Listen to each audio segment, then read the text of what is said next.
بسم الله الرحمن الرحيم. ازيكم يا شباب؟ مع اهم النقاط اللي ممكن تقابلك بكره في اختبار الجبر، لازم هقابلك حاجه فيها حصر الضرب الديكارتي وكمان الداله ودوال كثيرات الحدود اللي انت لازم تفتكر انك بتحلها بالاله مود وتدور على كلمه تيبل وبتكتبها. لازم بعد كده هقابلك تناسب وليه 4 اشكال. اولهم الف الى باء بتساوي 5 والف على ب بتساوي 5 على 4، والالف ب5 ميم والباء ب4 ميم. تاني حاجه لو قالك ان معاك 4 حاجات في تناسب فانت تكتبها الف على ب بتساوي ج على د بتساوي ميم، والالف بباء ميم والجيم بدال ميم. اما لو قالك في تناسب متسلسل، ركز، تناسب متسلسل يبقى الف على باء بتساوي باء على جيم، يبقى الباء بجيم ميم والالف بجيم ميم تربيع. في بعد كده اهم الحاجات اللي هتقابلك برضو اللي هي التغيرات، تغير طردي او تغير عكسي. افتكر ان في التغير الطردي عشان تجيب الميم بتقسم، عشان بجيب الميم بقسم صاد على س واشوفها بكام، اذا العلاقة هي الصاد بتساوي اللي طلع معاك في السين. اما في التغير العكسي ادي ده الشكل بتاعه، وعشان تجيبه بتضرب الصاد في س، والعلاقة هي الحاجة اللي طلعت معاك الصاد بتساوي الحاجة اللي طلعت معاك على السين. ركز يا شباب في الحاجات دي مهمة وهتشوفها بكرة. واخيرا اللي هو التشتت، ومقياسه حاجتين، لا اما المدى وده ابسطهم، لا اما الانحراف المعياري وده ادق مقاييس التشتت. لو اداك قيم هتعمل جدول من 4 خانات، والناس اللي معانا فهمانا. السين سين فرق تربيع، سين سين سين ناقص سين ناقص سين الكل تربيع. ولازم تكتب له بكرة القوانين، ان الوسط الحسابي مجموع القيم على عددها، لا معذرة، مجموع القيم على عددها.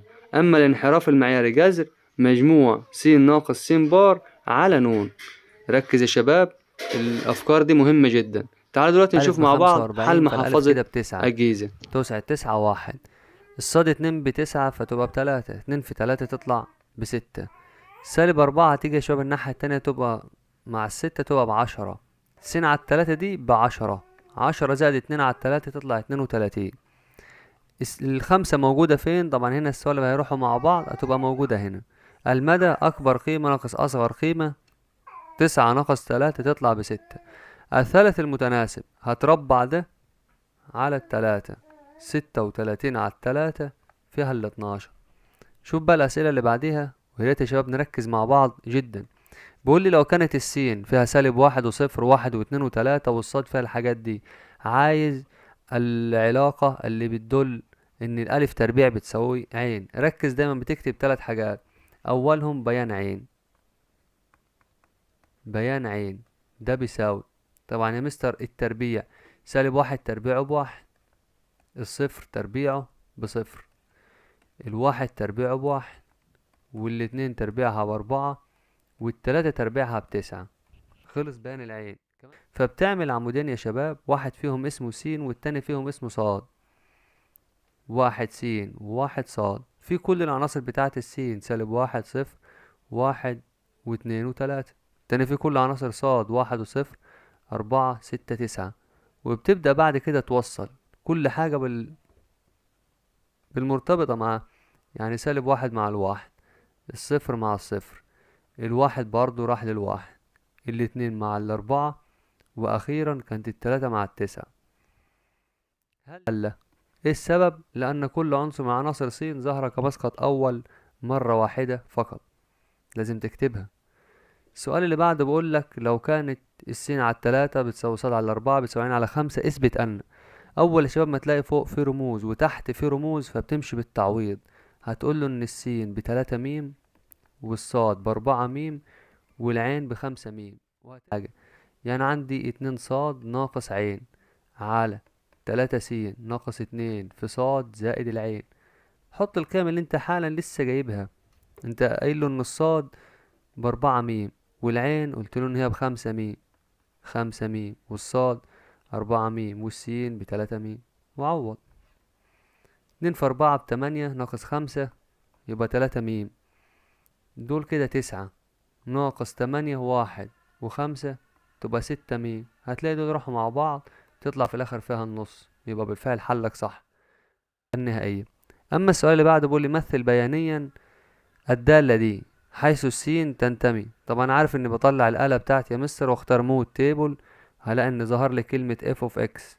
تمام، هكتب القيمة دي، بتفتح قوس وبتتك على الالفا وتقفل القوس، فهجيب لك س ناقص 2 وتقفل تربيع. تظهر لك كلمة ستارت فتحط الزيرو، تظهر لك كلمة اند فتحط لها الأربعة، وتظهر لك قيم. هتدور على القيمة المميزة بالظبط التي تقع في النص، وهتلاقيها هي نقطة رأس المنحنى. هتلاقي يا شباب ان القيمة المميزة هي الاتنين وصفر، يعني نقطة رأس المنحنى 2 وصفر. تمام يا مستر، هعمل ايه ليها؟ هو عايز منك معادلة محور التماثل، يعني السين بتساوي كم؟ برافو، بتساوي الاتنين. القيمة المرة دي هتطلع قيمة صغرى والصاد فيها بتساوي صفر. خلصت. ركز، خلي بالك ان لو هترسم الرسمة فنقطة رأس المنحنى هي 2 وصفر. 2 وصفر تقع على محور السينات، يعني تقريبا هيطلع الشكل كده مفتوحا لأعلى. السؤال اللي بعده بيقولك لو كانت السين 2 و3 والصاد فيها 3 و4 و5. كمان عشان الناس شطار مش مضطرين نكتب ده كله، بس سين في صاد هتبقى 2 و3، هتبقى 2 و3، 2 و4، 2 و5. 3 و3، 3 و4، 3 و5. سين 2 دي سهلة وبسيطة في كتابتها يا مستر، أنا عارفها.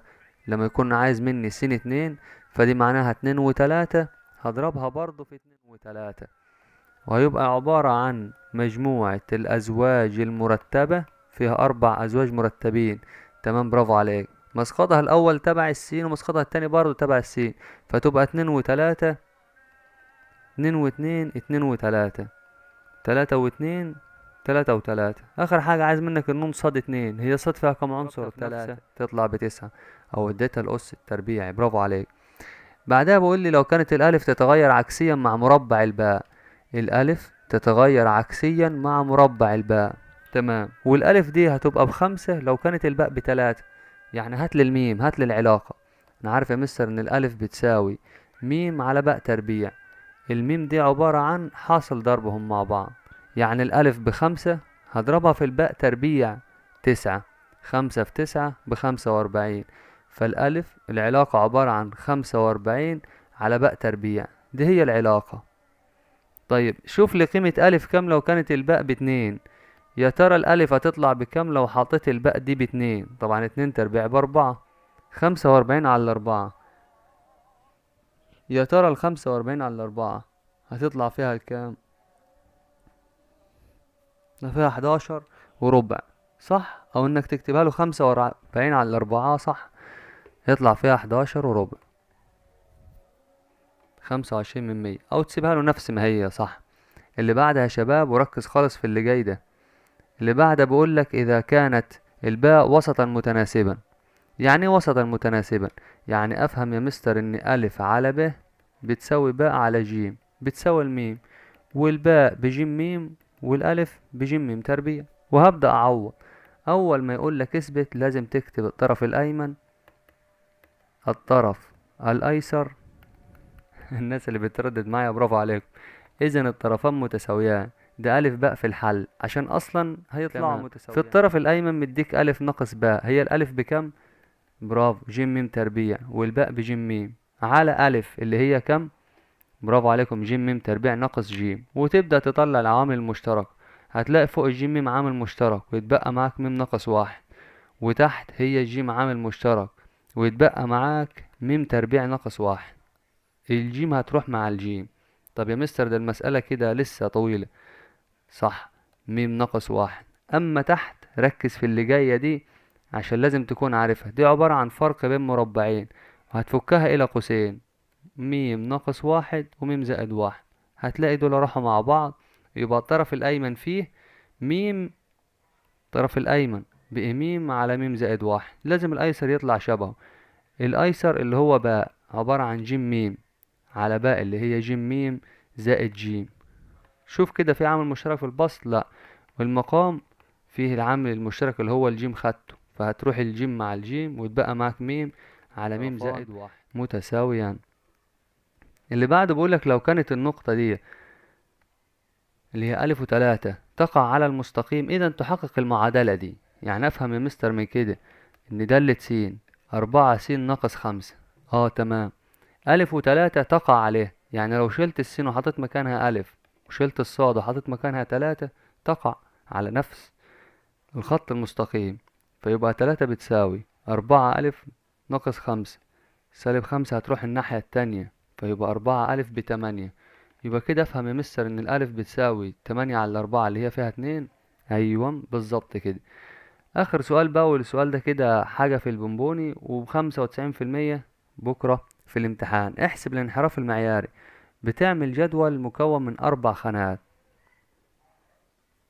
الناس اللي حافظاه حفظ يعني عايز اقول لك برافو عليك، وان كده ضامن درجات الجدول ده بكره. ايوه يا مستر، بعد ما عملت جدول هعمل ايه؟ هتكتب في س بار فرق تربيع، س بار فرق تربيع، س بار والفرق بينهم والتربيع. السين يا مستر انا عارفها 8 9 7 6 5. اما السين بار لازم تكتب القوانين اللي هي الوسط الحسابي بيساوي مجموع القيم على عددها.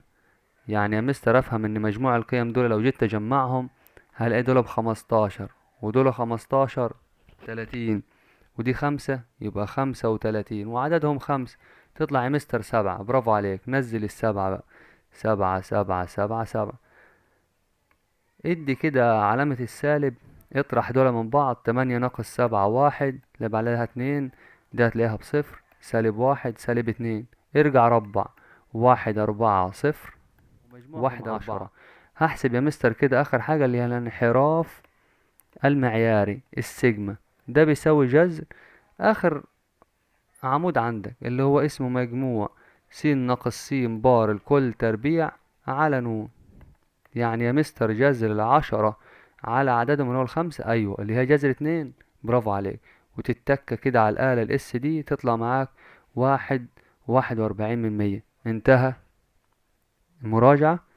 انتهت معانا محافظة وارفع صوتي أحيي في عالمي.